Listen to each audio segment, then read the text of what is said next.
अखा हादोंमोन बिराद फुङावहाय ओमफ्राय दायो सान्दुं दुंबाय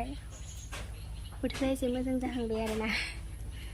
Hey everyone, welcome back to my new vlog. नोंथांमोन गासैखौबो आंनि दिनै गोदान भिडिअनि गेजेरजों खुलुमनाय जासिहरनाय थाबाय।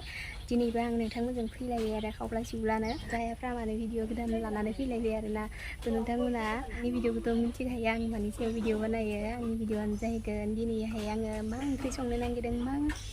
बेफोरखौनो आङो नोंथांमोनजों शेयार खालामखायो नालाय नोंथांमोनजोंल' नङा आङो माने ओरैनोबाबो इउटुब खुलिनि सायावबाबो आं भिडिअ हामै दोनखाबाय थायोमोन आरोना उनावहाय आङो इउटुबखौ खुलिबाय ओमफ्राय इउटुबावनो थाथोंसै होननानै उनावहाय मेम'रि हिसाबै नायनो थाखाय थ' बिदिसिम नायलांबानो जाबाय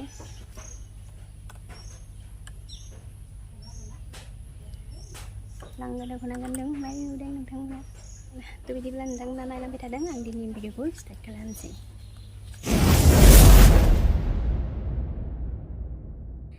नोंथांमोना नुनानै मोनथिखाबाय दायो फुंनि सम दिनै आङो फुंनि समावनो भिडिअखौ बानायनाय जालायबाय आरो थ' जोङो दायो दुन्दियाजों लाल साह लोंगासिनो दङ फुंनि ओंखाम जानो थाखाय जिका आरो आलु भाजा एवनो नागिरदों बेनिफ्राय जोङो बानलुफोरखौबो देनानै लाखाबाय सुनानै रेडि खालामनानै लाबाय दा जोङो संनोसै भिडिअखौ आङो आस्कासो बानायनाय जाखायो आरो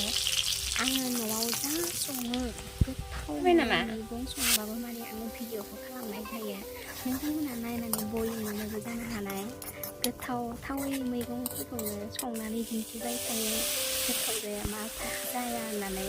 थ' बेफोरखौ साननो नाङा गाइसमोन सानफ्रोमबो माथो ना बेदर मोनजाबाय थागोन देनां न' बेनिखायनो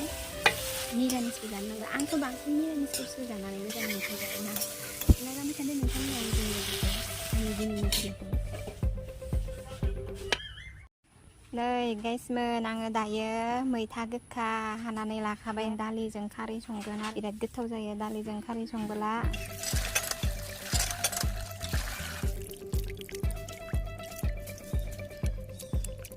नै दालिखौबो एसे लाबाय आङो दालिजों लोगोसे आलुबो दरसे हानानै होफाबाय आरो